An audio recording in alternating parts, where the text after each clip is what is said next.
আসসালামু আলাইকুম সবাইকে আমন্ত্রণ জানিয়ে শুরু করছি আজকের চ্যানেল আই ইউরোপের সংবাদ বার্তাকক্ষে আপনাদের সাথে আছি আমি মিসবাহ জামাল।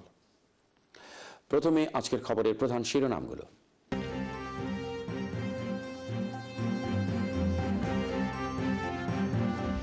ব্রিটেনের মূলধারায় আরো ব্রিটিশ বাংলাদেশিদের দেখতে চান প্রধানমন্ত্রী ক্যামেরুন। বিশেষ সম্মাননায় ভূষিত হলেন শাইখ সিরাজ। সরকারের কাউন্টার, টেরোরিজম সংক্রান্ত গোপন নথি প্রকাশ। 3 ছাত্রীর সিরিয়া যাবার ঘটনায় ব্যর্থতার দায় স্বীকার পুলিশের।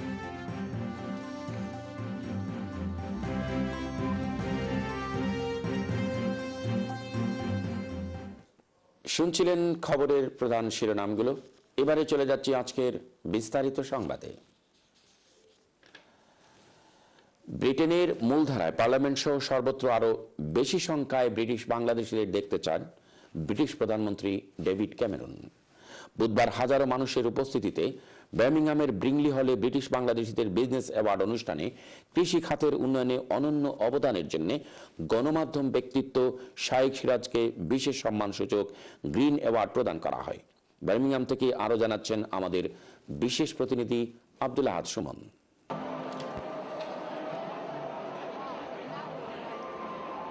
এদেশের বিভিন্ন গুরুত্বপূর্ণ পদ সহ ব্রিটিশ পার্লামেন্টে আরও বেশি বাংলাদেশিদের প্রতিনিধিত্ব দেখতে চান বললেন ব্রিটিশ প্রধানমন্ত্রী David Cameron. I want to see British Bangladeshis at the top of the judiciary, at the top boardrooms, and yes, not on May the 8th, but yes, in number 10 Downing Street too. বুধবার বার্মিংহামের ব্রিনলি হলে প্রথমবারের মতো British Bangladeshi business award অনুষ্ঠানে হাজার মানুষের উপস্থিতিতে British প্রধানমন্ত্রী এদেশের সর্বক্ষেত্রে বাংলাদেশিদের অবদানের কথা উল্লেখ করেন।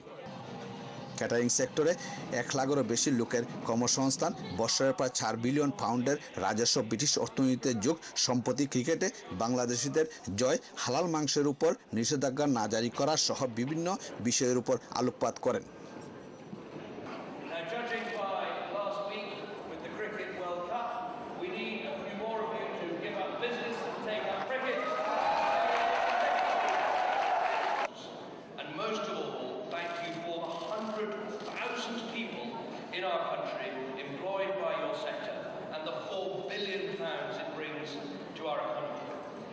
ব্রিটিশ এমপি লর্ড নিপাট, বাংলাদেশের প্রধানমন্ত্রীর পররাষ্ট্র বিষয়ক উপদেষ্টা গওহর রিজভী, যুক্তরাজ্যে নিয়োজিত বাংলাদেশের high commissioner Abdul Hannan, Birmingham city কাউন্সিলের lord mayor councillor Shafiq Shah, channel I ইউরোপের ব্যবস্থাপনা পরিচালক রেজা আহমদ, ফয়সল চৌধুরী, শোয়েব সহ বিশিষ্ট ব্যক্তিদের উপস্থিতিতে কানায় কানায় পূর্ণ ব্রিনলি হলের জমকালো এই অনুষ্ঠানে কৃষি উন্নয়ন অনন্য অবদানের জন্য কৃষি উন্নয়ন ও মিডিয়া ব্যক্তিত্ব শাইখ সিরাজকে বিশেষ সম্মাননা সূচক গ্রিন অ্যাওয়ার্ড প্রদান করা হয়। Sheikh Siraj is the man behind the historic revolution in the agricultural sector of Bangladesh and empowered the sector through media. মানুষকে আরও সামনে যাওয়ার জন্য ইন্সপায়ার করে প্রচণ্ডভাবে। আর সবচেয়ে বড় কথা হচ্ছে যে আজকে সারা পৃথিবীতে ক্লাইমেট চেঞ্জের ফলে যেই খাদ্য নিরাপত্তাটা একটা ঝুঁকির মধ্যে চলে যাচ্ছে, এমন একটা অবস্থাতে বাংলাদেশের মতো একটা দেশ থেকে ডেভেলপমেন্ট জার্নালিজমের মাধ্যমে ওয়ার্ল্ড ওয়াইড এটার বিস্তৃতি ঘটছে এবং মানুষ এই ইস্যুগুলো জানছে।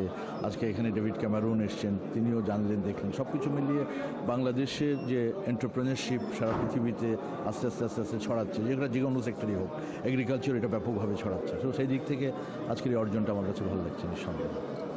আজকের এই অনুষ্ঠানে ব্রিটিশ প্রধানমন্ত্রী এসেছেন এবং বাংলাদেশি আরও একটি প্রোগ্রামে ব্রিটিশ কারি অ্যাওয়ার্ডেও তিনি গিয়েছিলেন এবং আজকে এখানে হালাল মিটের উপরে তিনি বক্তব্য রেখেছেন এবং বাংলাদেশি ব্যবসায়ী যারা তাদেরকে তিনি এসে উৎসাহিত করেছেন।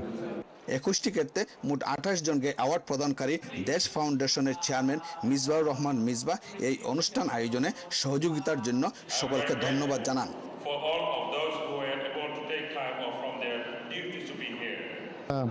I'm so happy that I got this reward. I'd like to thank my family and the friends who support me. It's actually the community that has given us the support to our business, and hence why today we are able to receive this. প্রবাসী বাংলাদেশিদের বিভিন্ন ক্ষেত্রে অবদানের স্বীকৃতি স্বরূপ এই অনুষ্ঠানটি অত্যন্ত গুরুত্বপূর্ণ। এর মাধ্যমে আরও নতুন নতুন উদ্যোক্তা বেরিয়ে আসবে, এগিয়ে যাবে বাঙালি কমিউনিটি, এটাই সকলের প্রত্যাশা। বার্মিংহাম থেকে আব্দুল আহাদ Suman, channel I news.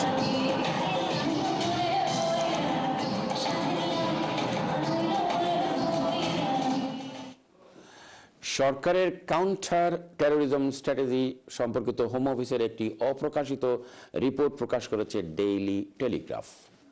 British সরকার উগ্রপন্থীদের বিরুদ্ধে কঠোর আইনি ব্যবস্থা নিতে যাচ্ছে বলে রিপোর্টে উল্লেখ করা হয়। এতে বলা হয়েছে, উগ্রপন্থীদের শিশুদের সাথে তত্ত্বাবধান ছাড়া সরাসরি কাজ করতে দেয়া হবে না। রেডিক্যালরা যাতে শিশুদের প্রভাবিত না করতে পারে সেদিকেও করা হবে নজরদারি। এছাড়াও শরিয়া আদালতের উপরও কড়া নজর রাখা আর ইংরেজি না শিখলে বেনিফিট কেটে নেওয়ারও প্রস্তাব করা হয়েছে বলে ফাঁস হওয়া ওই রিপোর্টে জানা যায়।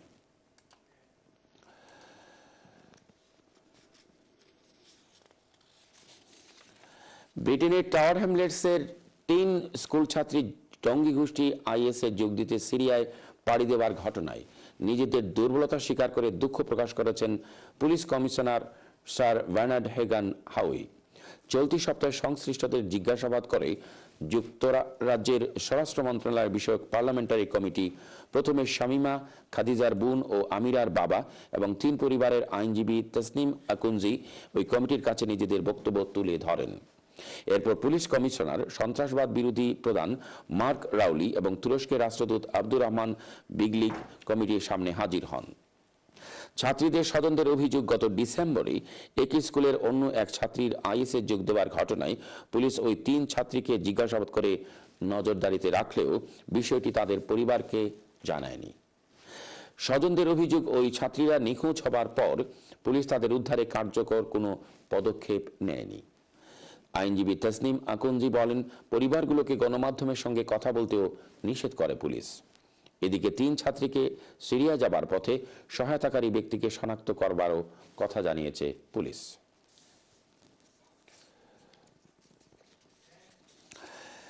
Democracy, judicial reform and human rights in Bangladesh শীর্ষক সেমিনার অনুষ্ঠিত হয়েছে ব্রিটেনের the law society England and ওয়েলসের কনফারেন্স রুমে। ল সোসাইটি ও বাংলাদেশি স্টুডেন্টস ইউনিয়নের যৌথ উদ্যোগে বুধবার অনুষ্ঠিত সেমিনারে বক্তারা বলেন, বাংলাদেশে চলমান পরিস্থিতির উন্নয়নে দীর্ঘমেয়াদী ও অর্থবহ সংলাপের বিকল্প নেই।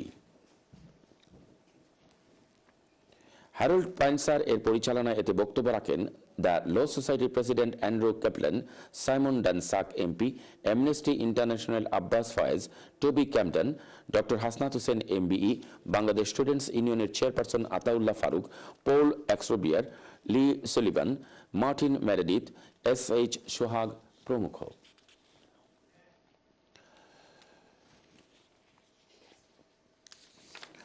লন্ডনের বাংলাদেশি এবং পাকিস্তানি বংশোদ্ভূত মানুষের স্বাস্থ্যগত উন্নয়ন ও বংশগত বিভিন্ন রোগের কারণ নির্ণয় ও যথাযথ প্রতিষেধক আবিষ্কারের লক্ষ্যে জিন গবেষণা শুরু হয়েছে। এই গবেষণায় 1 লাখ স্থানীয় বাসিন্দার জিন পরীক্ষা করে হৃদরোগ এবং ডায়াবেটিসের মতো রোগের চিকিৎসার কার্যকর উন্নয়নে প্রতিষেধক তৈরিতে সহায়তা করবে। East London genes and health শীর্ষক এই গবেষণা কার্যক্রমের নেতৃত্ব দেবে কুইন মেরি ইউনিভার্সিটি লন্ডন। বৃহস্পতিবার পূর্ব লন্ডনের কুইন মেরি ইনোভেশন সেন্টারের কনফারেন্স রুমে অনুষ্ঠিত এক সংবাদ সম্মেলনে প্রজেক্টের বিস্তারিত তুলে ধরেন কুইন মেরি ইউনিভার্সিটি হেলথ বিভাগের ভাইস প্রিন্সিপাল মেডিকেল জেনেটিক এর প্রফেসর রিচার্ডস স্ট্রিমবার্ট, জেনেটিক্স বিভাগের প্রফেসর ডেভিড হ্যাভনভিল ও সোশিয়াল অ্যাকশন ফর হেলথের চিফ এক্সিকিউটিভ এলিজাবেথ ভেইলিস। সংবাদ সম্মেলনে উপস্থিত ছিলেন এনএইচএস ট্রাস্টের community engagement manager Khasruzzaman Khasru. প্রিয় দর্শক, দেখছেন আমাদের খবর।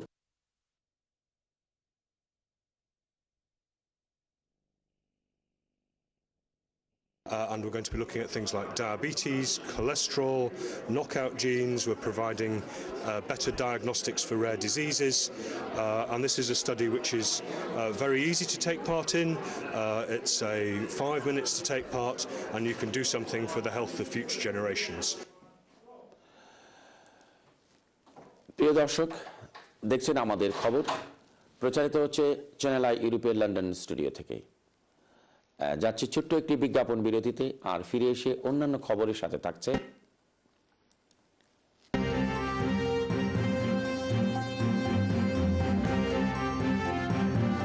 বার্মিংহামে শুরু হচ্ছে বাংলাদেশি ইয়াং ট্যালেন্ট অ্যাওয়ার্ড।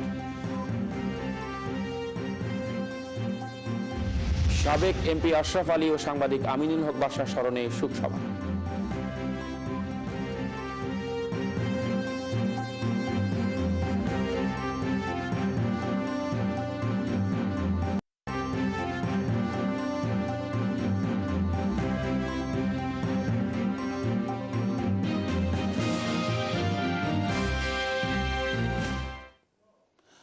বিরতির পর সবাইকে আবারও আমন্ত্রণ, সাথে থাকার জন্য ধন্যবাদ। তরুণ মেধাবী ব্রিটিশ বাংলাদেশিদের খোঁজে বের করে তাদের কাজের স্বীকৃতি ও কমিউনিটির কল্যাণে কাজ করতে উৎসাহিত করার লক্ষ্যে বার্মিংহামে অনুষ্ঠিত হতে যাচ্ছে Bangladeshi young talent award 2015।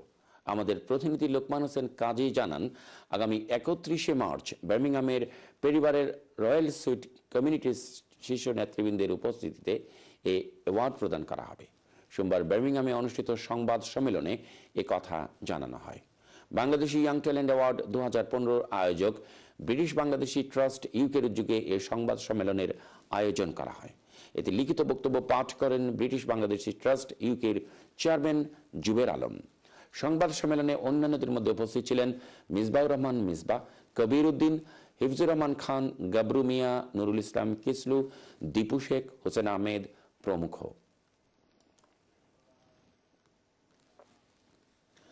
Biswanath বালাগঞ্জের সাবেক এমপি সদ্য প্রয়াত মুক্তিযোদ্ধা আশরাফ আলী ও বঙ্গবন্ধুর সাবেক প্রেস সেক্রেটারি বিশিষ্ট সাংবাদিক আমিনুল হক বাদশার স্মরণে শোকসভা ও মিলাদ মাহফিল অনুষ্ঠিত হল বার্মিংহামে। আমাদের প্রতিনিধি লোকমান হোসেন কাজী জানান, মুক্তিযুদ্ধ ফাউন্ডেশন 71-এর উদ্যোগে সোমবার এই শোকসভায় বক্তারা মরহুম আশরাফ আলী ও আমিনুল হক বাদশার মানব কল্যাণে কর্মকর জীবনের ভূয়সী প্রশংসা এবং শোকাহত পরিবারের প্রতি গভীর সমবেদনা জ্ঞাপন করেন। কমিউনিটি নেতা শাহ আবিদ আলীর সভাপতিত্বে ও জয়নাল আবেদিনের পরিচালনায় সভায় অন্যান্যদের মধ্যে বক্তব্য রাখেন ফ্রান্সের সাবেক বাংলাদেশি রাষ্ট্রদূত doctor Tazammul Haque Tony MBE, master Jalaluddin MBE, Alhaj Fazlur Rahman Chowdhury MBE, Sheikh Mohammad Abdul Gafur, Taramia chairman Anhar Ali, Abdur Rashid Bhuiyan প্রমুখ। লন্ডনের অন্যতম দিনী শিক্ষা প্রতিষ্ঠান ইকরা ইনস্টিটিউট চালু হলো ওল্ডহামে। প্রতিষ্ঠানটিতে শিশু কিশোর থেকে বয়স্কদের জন্য শুরু হয়েছে শিক্ষা কার্যক্রম। গত রোববার ওল্ডহাম মুসলিম সেন্টার কনফারেন্স হলে এই উপলক্ষে অনুষ্ঠিত হলো বিশেষ অনুষ্ঠান। আমাদের ওল্ডহাম প্রতিনিধি মওদুদ মাদ্রাসার শিক্ষক ইকবাল হোসেনের সঞ্চালনায় অনুষ্ঠানে অতিথি ইনস্টিটিউটের chairman Abdul Munim Carroll, principal Maulana Ziaur Rahman, শিক্ষক মাওলানা নুমান আহমেদ, শরীফ হুসাইন এবং শিক্ষাবিদ ডক্টর দিলদার চৌধুরী।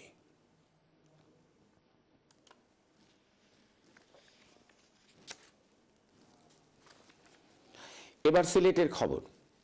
সিলেটে ছাত্রলীগের 2 গ্রুপের সংঘর্ষে আহত হয়েছেন 5 ছাত্রলীগ কর্মী। 4টি মোটরসাইকেলে আগুন ও 2টি মোটরসাইকেল ভাঙচুর করেছে সংঘর্ষকারীরা। ভাঙচুর করা হয়েছে সিলেট গণপূর্ত ভবন ও রেজিস্ট্রি অফিসও। বৃহস্পতিবার রাত 10:30টার দিকে সিলেট জেলা ছাত্রলীগের সভাপতি শাহরিয়ার আলম সামাদ গ্রুপের সাবেক ছাত্রলীগ নেতা পীযূষ গ্রুপের মধ্যে এই সংঘর্ষ হয়। দীর্ঘদিন ধরে সিলেটের তালতলা তেলিহাওর এলাকায় আধিপত্য বিস্তারকে কেন্দ্র করে উত্তেজনা চলছিল। সংঘর্ষের সময় অন্তত 20 মিনিট উভয় পক্ষের মধ্যে পাল্টা ধাওয়া ঘটে। ঘটনার খবর পেয়ে দমকল বাহিনী এসে মোটরসাইকেলের আগুন নিয়ন্ত্রণে আনে। এই ঘটনায় এলাকায় মোতায়েন করা হয় অতিরিক্ত পুলিশ।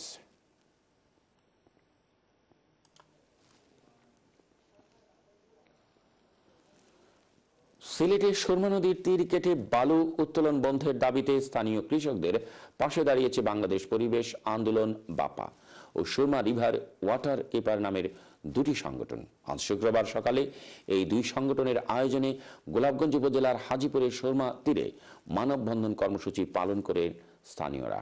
মানববন্ধনে পরিবেশবাদী সংগঠনের নেতারা দাবি করেন, দীর্ঘদিন ধরে জেগে ওঠা এ চরে কৃষিকাজ করে জীবিকা নির্বাহ করছেন গোলাপগঞ্জের কমপক্ষে 700 কৃষক।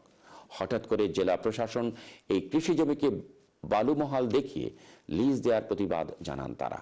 মানববন্ধনে অংশ নেন স্থানীয় শত শত কৃষক।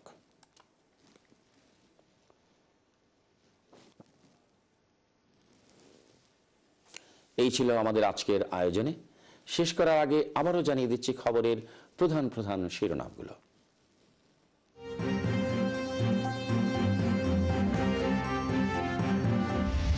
ব্রিটেনের মূলধারায় আরো ব্রিটিশ বাংলাদেশিদের দেখতে চান প্রধানমন্ত্রী ক্যামেরুন। বিশেষ সম্মাননায় ভূষিত হলেন শাইখ সিরাজ। সরকারের কাউন্টার টেরোরিজম সংক্রান্ত গোপন নথি প্রকাশ। 3 ছাত্রীর সিরিয়া যাওয়ার ঘটনায় ব্যর্থতার দায় স্বীকার পুলিশের।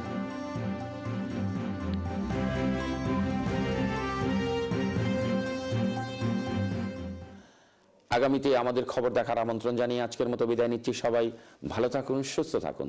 আল্লাহ হাফিজ, শুভরাত্রি।